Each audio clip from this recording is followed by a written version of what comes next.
Dans cette vidéo, je vais aborder une question difficile. Comment parler d'unité, de conscience de l'unité quand des guerres éclatent, quand des civils meurent sous des bombes, quand des peuples s'exploitent, s'affrontent et se déshumanisent?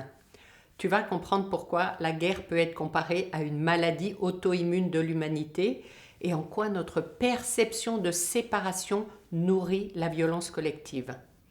Je vais t'expliquer les mécanismes psychologiques qui nous entraînent dans la polarisation et la déshumanisation et surtout comment atteindre le point de retournement face aux conflits dans le monde, cette acceptation lucide qui ne nie pas la souffrance, qui ne prend pas parti pour un camp ou pour un autre, mais qui choisit consciemment la paix et l'unité.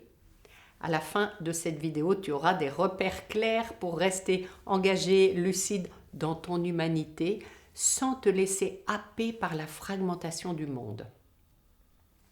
Je vais poursuivre le chemin que j'ai commencé avec la courbe de l'évolution en conscience dans une autre vidéo. Dans une vidéo précédente, j'ai parlé du point de retournement face aux révélations choquantes du dossier Epstein et des dérégulations internes du corps collectif. Aujourd'hui, je vais aborder une autre fracture de l'unité, beaucoup plus visible, beaucoup plus brutale, les guerres dans le monde, les conflits armés. Comment parler d'unité quand les êtres humains meurent sous des bombes fabriquées par d'autres êtres humains? Quand des populations sont massacrées, déplacées, comment parler d'unité quand des femmes, quand des enfants meurent de violence, de faim, de manque de soins? On peut dire que là, la conscience de l'unité est vraiment mise à l'épreuve. Mais faut-il l'abandonner pour autant? Je voudrais proposer un autre parallèle biologique, comme j'ai fait dans la vidéo précédente, parce que finalement, le corps humain contient toujours une représentation de l'humanité.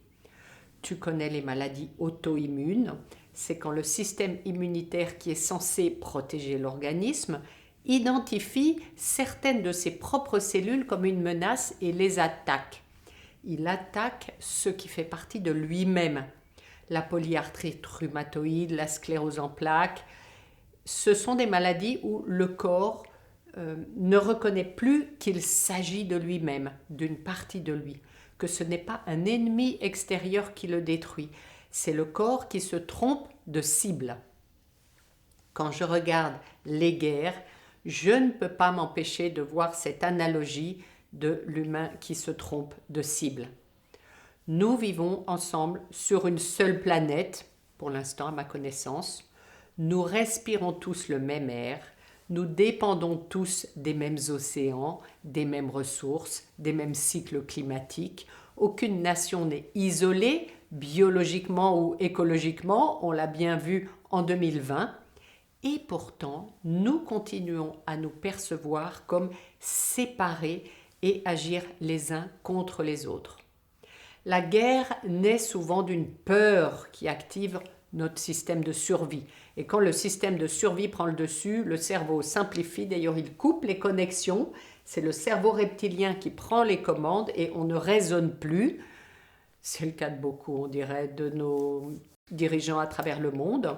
Le cerveau divise, par exemple, entre nous et eux, et à partir de là, nous, moi et les autres, nous, eux, la déshumanisation devient possible. On ne voit plus des mères, des enfants, des êtres humains, on voit un camp, une menace ou des richesses à prendre chez l'autre, mais qui correspond à la peur de manquer chez soi.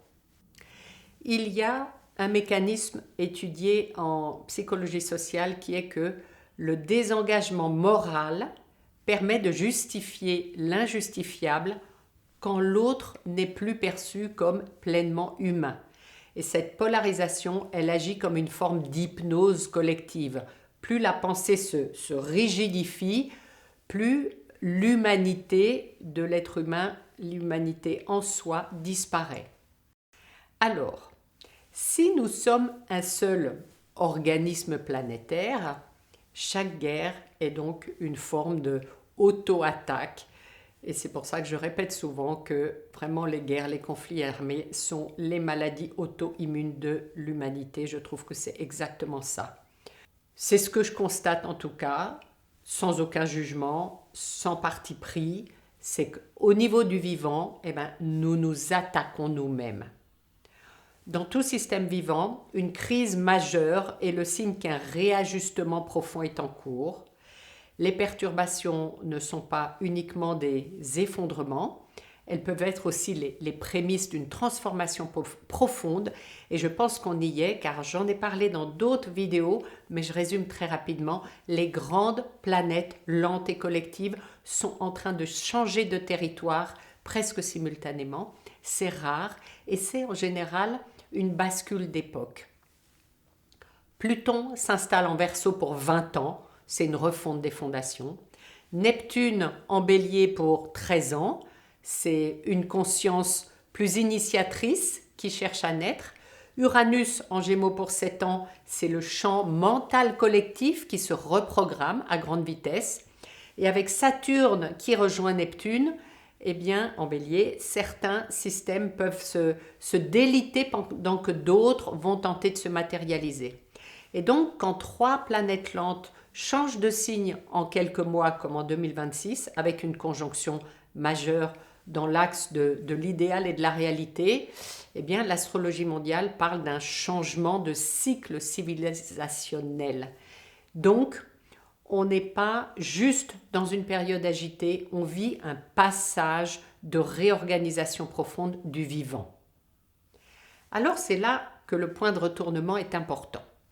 Et ici, il consiste à accepter une réalité difficile, même dans le conflit, restons liés et faisons tout pour nourrir la paix. Accepter que ça existe, aller vers l'acceptation lucide, ça ne signifie pas approuver la violence et les armes. Ça signifie refuser la déshumanisation. Tu peux reconnaître la souffrance d'un peuple sans nier celle d'un autre. Tu peux reconnaître qu'un gouvernement prend des décisions contestables sans réduire toute une population à ses décisions. Tu peux ressentir de la colère face à l'injustice sans laisser cette colère te transformer en caricature de ce que tu dénonces. L'unité, la conscience de l'unité, c'est pas un concept spirituel confortable, c'est un vrai défi, c'est une responsabilité.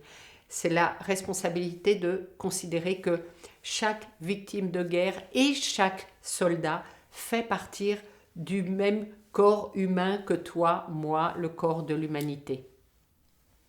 Si je veux rester dans la conscience de l'unité, je ne peux pas me réjouir de la victoire de l'un ou de l'autre ou de la défaite de l'un ou de l'autre.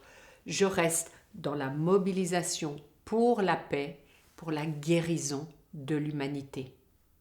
Je veux rester lucide, je ne veux pas me laisser happer par la déshumanisation. Et le véritable champ de bataille aujourd'hui, il n'est pas seulement géopolitique dans le monde, il est intérieur. Car le monde est le reflet de nos mondes intérieurs. Alors tu peux te poser quelques questions simples pour voir où tu en es. Demande-toi. Est-ce que je me laisse entraîner dans la polarisation vers l'un ou vers l'autre, prendre parti? Est-ce que je nourris la fragmentation, c'est-à-dire la séparation, l'opposition? Ou est-ce que je maintiens la conscience que nous partageons tous le même organisme planétaire? La paix durable ne naîtra pas simplement de traités, de signatures de traités, d'accords de paix, etc., ou d'équilibre des grandes puissances. Elle dépend aussi d'un seuil critique de conscience quand suffisamment de personnes refuseront la déshumanisation et choisiront la paix intérieure. Le champ collectif, à ce moment-là, pourra commencer à se transformer. Et je reviens aux 10 ou 15% de conscience éveillée qui suffisent. La conscience de l'unité, elle devient mature quand elle peut regarder la guerre sans nier la souffrance, sans se dissocier, sans céder à la haine, sans prendre parti pour une des parties, mais prendre le parti de la paix. C'est un travail exigeant, c'est un travail intérieur difficile, c'est un défi, mais quand suffisamment de cellules humaines refusent la déshumanisation, eh bien le champ collectif commence à changer. Parfois, je me demande s'il ne faudrait pas une peur d'invasion extraterrestre pour que tous les humains s'unifient par la peur, puisqu'ils n'arrivent pas à s'unifier par l'amour. On pourrait essayer quand même. Donc quand même, se préparer au meilleur plutôt que s'installer dans l'attente du pire, c'est un acte de responsabilité intérieure qui est plus fort. Ce que nous projetons intérieurement nourrit le climat collectif. Ce que nous, chacun de nous, ce que je projette intérieurement nourrit le climat collectif. Alors, as-tu conscience de ce que tu nourris par ton attention, par ton intention, par tes sentiments, tes émotions?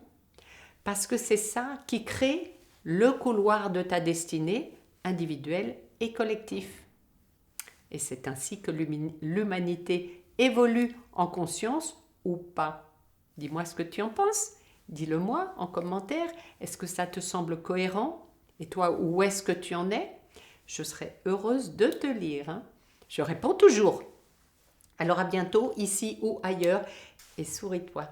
Souris, souris-toi, souris au monde, souris à ton voisin, souris à toute l'humanité et observe ce que ça change à l'intérieur, comment ça te rapproche de la conscience de l'unité.